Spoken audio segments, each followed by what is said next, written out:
நம்ம தான் பலனை எதிர்பார்ப்போம். முதல் நம்ம சேனலில் மட்டும்தான் தீபம் நமக்கு எப்படிலாம் பலன் கொடுக்குது. அதனால தான் தீபத்துக்கு இவ்வளோ கூட்டமா.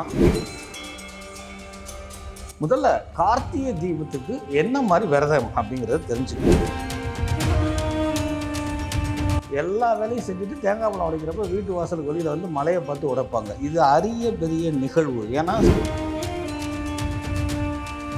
ஒரு 25-30 வருடங்களுக்கு முன்னாடி கார்த்திகை ஆகாது, அது கீர்த்திகை நட்சத்திரம்னு சொல்லுவாங்க, கார்த்திகை மாதம் ஆகாது அப்படின்னு நிறையா பரவிட்டு நிறைய விஷயங்கள் செய்யாமல் இருந்தாங்க. தென்னாடுடைய சிவனே போற்றின்னு சொல்கிறோம் இல்லையா, அது ஏன் அப்படின்னா இது எல்லாம் வேண்டணும். அண்ணாமலையார் கருவறைக்கிட்டு போகும் பொழுது தன்னை மறந்து விடுகிறான். ஏனென்றால் இதுதான் திருவண்ணாமலையில், இது திருவண்ணாமலை போகிறவங்க அத்தனை பேத்துக்கும் தெரியும். எல்லா ஆலயங்களையும் திருவிழாவுக்கு கொடியேற்ற வைபவம் உண்டு. அது ரொம்ப சிறப்பாகவே நடக்கும். ஆனால் அண்ணாமலையார் கோயிலில் கொடியேற்றுறப்ப ஏன் கொடியேற்றத்துக்கு இவ்வளோ கூட்டம் இருக்குது தெரியுமா?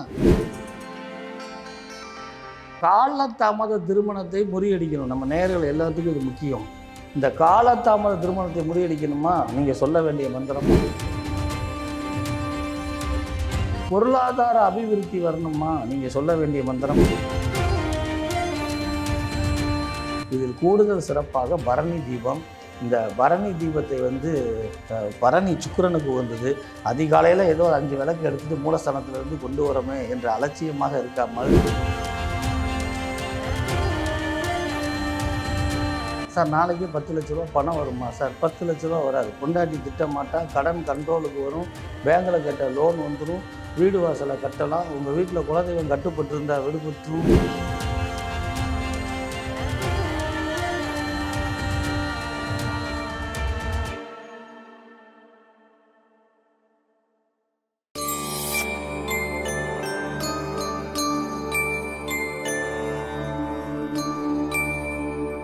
உலகெங்கும் இருக்கும் டெம்பிள் எக்ஸ்பிரஸ் நேயர்கள் அனைவருக்கும் திருவண்ணாமலை ஆனந்தாழ்வாரின் இனிய வணக்கம். இன்றைய சிறப்பு பதிவு அப்படின்னு நம்ம சொல்லக்கூடிய இந்த விஷயம் என்ன அப்படின்னா, கார்த்திகை மாதம் அண்ணாமலையாருடைய தீபம். கார்த்திகை அப்படின்னாலே அண்ணாமலையாருடைய தீபம். தீபத்துக்கு என்ன மாதிரி விரதங்கள் கடைப்பிடிக்கணும், தீபம் எப்படிலாம் நமக்கு பலன் தருது. இப்போ இது முடிக்க நம்ம தான் பலனை எதிர்பார்ப்போம். நம்ம சேனலில் மட்டும்தான் தீபம் நமக்கு எப்படிலாம் பலன் கொடுக்குது. அதனால தான் தீபத்துக்கு இவ்வளோ கூட்டமாக. அந்த 2வது ஐயப்பாடு. 3வதாக அண்ணாமலையாருக்கும் மனித வாழ்க்கைக்கும் உள்ள தொடர்பு. அண்ணாமலையாருடைய கோயிலுக்கும் மனித வாழ்க்கைக்கும் தொடர்பு அப்படின்னு இந்த 3ஆக பிரிச்சிருக்கிறேன். முதல்ல கார்த்திகை தீபத்துக்கு என்ன மாதிரி விரதம் அப்படிங்கிறத தெரிஞ்சுக்குவோம். கார்த்திகை தீபம் அப்படின்னா ஒளி ஏற்றுறது, விளக்கு ஏற்றுறதுன்னு அர்த்தம். இதற்கெல்லாம் முன்னாடி தீபாவளி அப்படின்னா என்ன தெரியுங்களா? தி ப்ளஸ் வழி அப்படின்னா தீபாவளின்னு நினச்சிட்டு இருக்கோம். அல்ல, தி ப்ளஸ் ஆவளி அப்படின்னா தீபங்களை வரிசையாக அடுக்குவதுன்னு அர்த்தம். அதற்கு அடுத்ததாக கார்த்திகை தீபம் அப்படிங்கிறது நமக்கு ஒன்னொன்றும் ஜோதி இருக்குது, ஜோதி ஜோதி ஜோதியாய் சிவனை சரணடையக்கூடிய விஷயம் அப்படிங்கிறது தான் இந்த தீபம். அதனால தான் மலை உச்சியில் இருக்கக்கூடிய தீபம் ஏற்றுறது. சார் நீங்கள் சொல்கிறது வர்ணனைக்கு ஏற்படையாக இருக்குது, யதார்த்த வாழ்க்கையில் ஒப்பிட்டு சொல்லுங்களேன் அப்படின்னா, இன்றைய தேதிக்கும் திருவண்ணாமலையில் இருக்கக்கூடிய மக்கள் மலையே சிவன் சொல்லி மலையேற மாட்டாங்க. அதே போல் கூடுதல் சிறப்பாக நம்மலாம் தீபாவளி, பொங்கல், இப்போ கல்யாண நாள், பிறந்த நாளைக்கெலாம் தேங்காய் பழம் உடைச்சி சாமி கும்பிடுவோம் இல்லைங்களா? எல்லா வேலையும் செஞ்சுட்டு தேங்காய் பழம் உடைக்கிறப்ப வீட்டு வாசலுக்கு வெளியில் வந்து மலையை பார்த்து உடைப்பாங்க. இது அரிய பெரிய நிகழ்வு. ஏன்னா சிவபெருமானை பார்த்து எது செஞ்சால் தான் சிறப்பு பெறும் அப்படின்னு சொல்லக்கூடிய அற்புதமான சேத்திரம் தீபம். அப்பேரிப்பட்ட மலையில் அந்த தீபம் அப்படின்னு சொல்லக்கூடிய தீபம் ஏற்றுறது. சார் ஒன்னொன்றும் இருக்கிறார் ஒளி அப்படின்னா என்ன சார், ஆன்மாவை குறிக்குதா அப்படின்னா, ஆன்மாவை காட்டிலையும் தன்னுடைய இறப்பற சுகத்தை அடைந்து விட்டு சன்னியாசி வாழ்க்கையை அடையிறது தான் வாழ்க்கையினுடைய பூரணத்துவம். வேதங்கள், வேத சாஸ்திரங்களுக்கெல்லாம் மேலே தர்மசாஸ்திரம்னு ஒன்று இருக்குது. இப்போ வேத சாஸ்திரத்தை பேசினாலே பிரச்சனையாகிடுது கிடந்து. தர்மசாஸ்திரம் என்ன சொல்லுதுன்னா, நீ சன்னியாசியை, உன்னை நம்பி வந்தவள், உனக்காக வந்தவள், உன்னிடம் வந்தவள் மகள், இவ எல்லாத்தையும் உங்களுடைய வாழ்க்கை பிறவி காரணம். அப்புறம் கர்மா துரத்துதுன்னா இதில் எல்லாம் பாதியில் விட்டுட்டு போனால் 7 ஜென்மம் இல்லை, எத்தனை ஜென்மம் எடுத்தாலும் துரத்தும் அப்படிங்கிறதுக்கு தான் இறப்பற சுகங்களை அணிவித்து விட்டு முடிவில் சரணாகதி அட அப்படின்னு சொல்லக்கூடிய விஷயம் இந்த தீப ஒளி.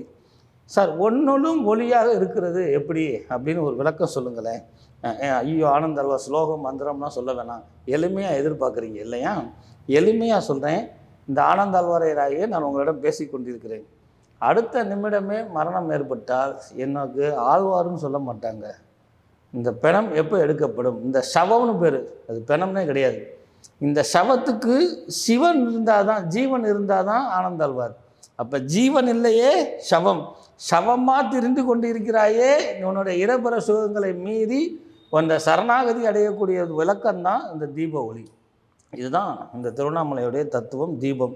இதுக்கெல்லாம் மேக ஒரு 25-30 வருடங்களுக்கு முன்னாடி, பல நூறாண்டுகளுக்கு முன்னாடி கூட எடுத்துக்கலாம். கார்த்திகை ஆகாது, அது கீர்த்திகை நட்சத்திரம்னு சொல்லுவாங்க. கார்த்திகை மாதம் ஆகாது அப்படின்னு நிறையா பரவிக்கிட்டு நிறைய விஷயங்கள் செய்யாமல் இருந்தாங்க. அல்ல நேயர்களே, செவி வழி செய்திக்கு முக்கியத்துவம் கொடுப்பது நம்மளுடைய வேலை அல்ல.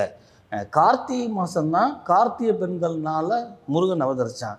அப்படி அவதரித்தவன் தான் தன் தந்தையான அண்ணாமலையாருக்கே, சரி சிவனுக்கே மந்திரம் சொன்னவன், சிவகுருநாதன் பேர். அப்போ கூட சிவனுடைய பேர் தான் முன்னாடி இருக்குது. அப்படின்னா கார்த்திகை எவ்வளோ சிறப்பு என்பதை சிந்திக்க வேண்டும் நம்ம கடந்து, இல்லையா?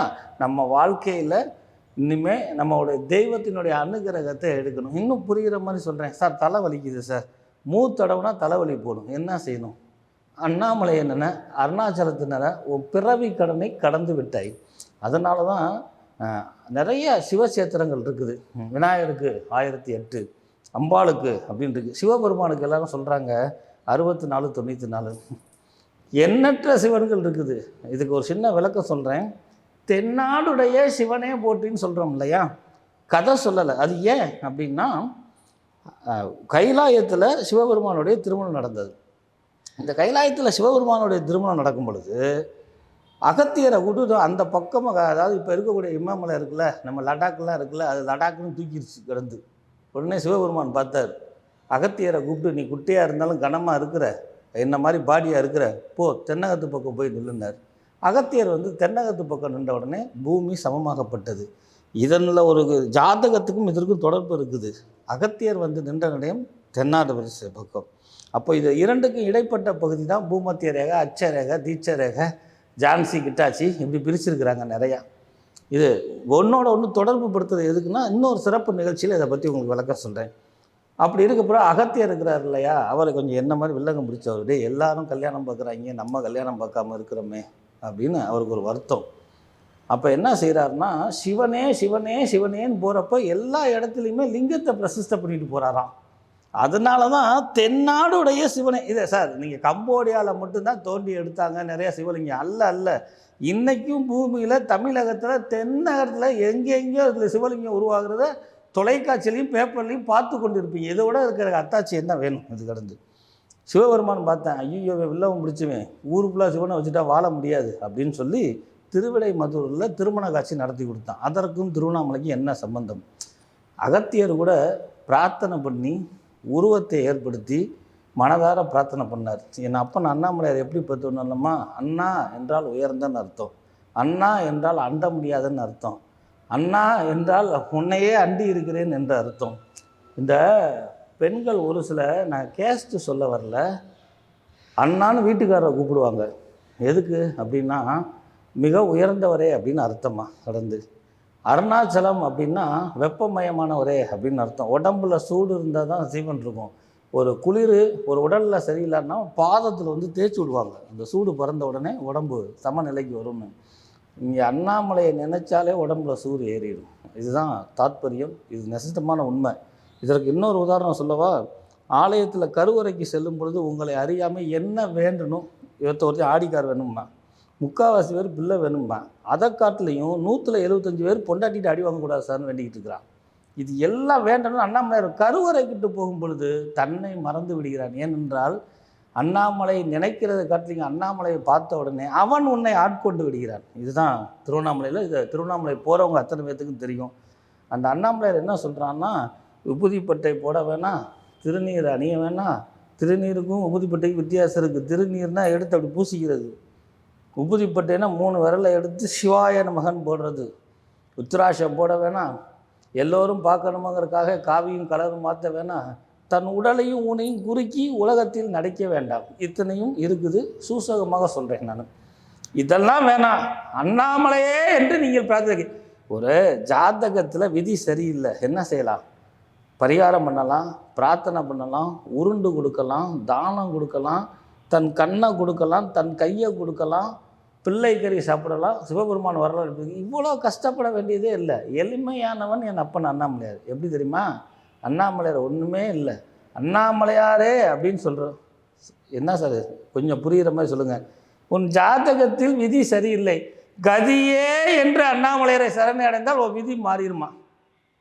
இதுதான் அந்த அண்ணாமலையுடைய தாற்பயம். இதற்கு பௌர்ணமி மட்டுமல்லாமல் எண்ணற்ற இந்த கூட்டம் கூடக்கூடிய சமாச்சாரம், அண்ணாமலையுடைய அருள் பெருகி கொண்டு இருக்கக்கூடிய சமாச்சாரம் இதை நிகழ்காலத்தில் இருக்கலாம்.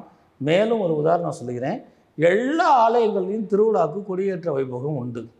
அது ரொம்ப சிறப்பாகவே நடக்கும். ஆனால் அண்ணாமலையார் கோயிலில் கொடியேற்றுறப்ப அந்த இடமே கடல் மாதிரி மக்கள் கூட்டம் இருக்கும். அது கருப்பு கருப்பு தலையாக இங்கே கருங்கடல் வந்துருச்சோன்னு நினைக்கிற மாதிரி இருக்கும். ஏன் கொடியேற்றத்துக்கு இவ்வளோ கூட்டம் இருக்குது தெரியுமா? இதில் இன்னொரு விஷயம் என்னன்னா, இயக்குபவன் இயங்குபவன் கொடியை ஏற்ற சொல்லிவிட்டு அண்ணாமலையார் ஒன்றுமே சொல்லாத தெரியாத மாதிரி ஜம்முன்னு உட்காந்து அவர் வேடிக்கை பார்ப்பார். திருவண்ணாமலையில் நடக்கக்கூடிய அதிசயம். சார் எல்லா கோயிலையும் மூலவர் உற்சவர் பேசாமல் தானே இருப்பார். அப்படின்னா அண்ணாமலையாருக்கு கொடியேறுது, எனக்கு கொடியேறுன்னு ஆணவத்தை ஆணவம் கொள்ளாமல் அடங்கி உட்கார்ந்துருக்கக்கூடிய சமாச்சாரம். அவனை பார்த்தா ஒன்றுமே தெரியாது, இவன் தான் அண்ணாமலையாரா அப்படின்னு தெரியாது இருக்கக்கூடிய சமாச்சாரம். இந்த கொடி உயர நாடு உயரும் சொன்னாங்க. இந்திய திருநாடு மட்டும் இல்லை, நமக்கு தொல்லை கொடுக்கக்கூடிய அண்டை நாடு மட்டும் இல்லை, இந்த லோகம் ஜெயிக்கணும்னா என் தலைவனுடைய கொடி ஏறும் பொழுது இந்த லோகம் ஜெயிக்கிறது. ஒரு சில இடர்பாடுகள் இருக்கலாம். ஜென்ம கர்மாவை முழுசாக அனுபவிக்காமல் என் பக்தன் சொல்லி ஒவ்வொரு விஷயத்தையும் பாதுகாத்து கொண்டு இருக்கிறான் அண்ணாமலை. இந்த நிகழ்ச்சியை பார்க்கக்கூடிய அத்தனை பேரும் புத்திர பாக்கியம் இல்லையா சொல்லுங்கள் அண்ணாமலை. திருமண காலகட்டம் சீக்கிரம், காலதாமத திருமணத்தை முறியடிக்கணும். நம்ம நேயர்கள் எல்லாத்துக்கும் இது முக்கியம். இந்த காலதாமத திருமணத்தை முறியடிக்கணுமா, நீங்கள் சொல்ல வேண்டிய மந்திரம் அண்ணாமலை. பொருளாதார அபிவிருத்தி வரணுமா, நீங்கள் சொல்ல வேண்டிய மந்திரம் அண்ணாமலை. சார் என் வாழ்க்கையில் சிறப்பு பெற வேண்டுமா, நீங்கள் சொல்ல வேண்டிய மந்திரம் அண்ணாமலை. அண்ணாமலை அண்ணாமலை அண்ணாமலை அண்ணாமலை என்று சொல்வோருக்கு ஒரு நாளும் தீங்கு இல்லையே என்பதற்கு நான் விளக்க வேண்டிய அவசியம் இல்லை. இது அண்ணாமலையாருடைய வழிபாடுகளில் இன்னொரு விஷயம் என்னன்னா, இந்த தீபம் அப்படின்னு சொல்லிட்டு எங்கெங்கோ கதை போதுன்னு சொல்லுவேன்னா, என் அப்பனே ஜீவனாக இருந்து ஒன்னுளும் இருக்கிறான் என்னுளும் இருக்கிறான். என்னுள் இருக்கக்கூடிய அண்ணாமலையை என்னால் காண இயலவில்லை. ஆனால் வெளியில் பார்க்கக்கூடிய அண்ணாமலையை என் ஜீவன் என்று என்னைக்கு உணர்கிறோமோ அன்னைக்கே நம்ம வாழ்க்கையில் இரபர சுகத்திலையும் இன்ப நிலையை அடைந்து இறுதியாக இறைவனை அடையக்கூடிய அற்புதமான மாதமாக கார்த்திகை மாதம் இருக்கிறது. கார்த்திகை தீபம் இருக்கிறது. இதில் கூடுதல் சிறப்பாக பரணி தீபம். இந்த பரணி தீபத்தை பரணி சுக்கிரனுக்கு வந்தது. அதிகாலையில் ஏதோ 5 விளக்கு எடுத்துகிட்டு மூலஸ்தானத்திலிருந்து கொண்டு வரமே என்று அலட்சியமாக இருக்காமல், தொலைக்காட்சிக்கு பேர் என்ன தெரியுமா, ஒளியும் அர்த்தம். எல்லாருமே கோயிலுக்கு போய் பார்க்க முடியாது, கூட்டம் கூடுது, இடைஞ்சல் பண்ணுறாங்க எல்லாம் கடந்து. அந்த ஒளியுமாக அந்த ஜோதி உங்கள் வீட்டுக்கு வரும் பொழுது கையை நீட்டிட்டு காலை நீட்டிட்டு அலட்சியமாக இல்லாமல் உங்கள் வீட்டுக்கு வரக்கூடிய அந்த பரணி அப்படிங்கிற சுக்கிரனுக்கு அதிபதி லட்சுமி உங்கள் வீட்டுக்குள்ளே வரான்னு பயபக்தியாக எழுந்து முதலில் தொலைக்காட்சியை வணங்குங்கள். உங்கள் வீட்டுக்கு லட்சுமி வந்துடும். சார் நாளைக்கே 10 லட்ச ரூபா பணம் வருமா? சார் 10 லட்ச ரூபா வராது. பொண்டாட்டி திட்டமாட்டா, கடன் கண்ட்ரோலுக்கு வரும், பேங்கில் கட்ட லோன் வந்துடும், வீடு வாசலை கட்டலாம், உங்கள் வீட்டில் குலதெய்வம் கட்டுப்பட்டுருந்தால் விடுபட்டுரும், பிள்ளைகள் பத்த பேச்சை கேட்க ஆரம்பிச்சிடும், மேனேஜர் திட்டமாட்டாது, வண்டி வாகனங்களில் செலவு வைக்காது. லட்சுமி வந்தால் இவ்வளோ விஷயம் இருக்குது.